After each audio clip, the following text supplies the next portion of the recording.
अस्सलाम वालेकुम। S M news के साथ मैं हूं सैयद मुकद्दर रज़ा। एस एम न्यूज़ स्टूडियो में खुशामदीद। खबरों के सिलसिले को मज़ीद आगे बढ़ाते हुए खबर शामिल करते हैं कसोवाल से।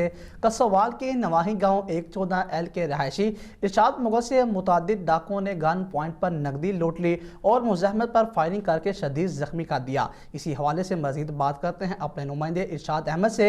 इरशाद, बताइएगा क्या तफसीलात हैं आपके पास?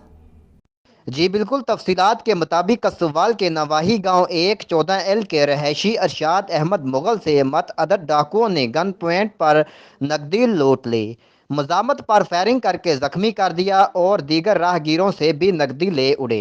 वाज़िया रहे कि कसवाल और गिरदो नवाह में आए रोज़ वारदातों में मुसलसल इजाफा हो रहा है, जिसे रोकना मकामी पुलिस के लिए चैलेंज बन गया है। जी बहुत शुक्रिया इरशाद अहमद तफसीलात से आगाह करने के लिए। अब तक के लिए इतना ही। मज़ीद खबरों के लिए देखते रहिए एस एम न्यूज़।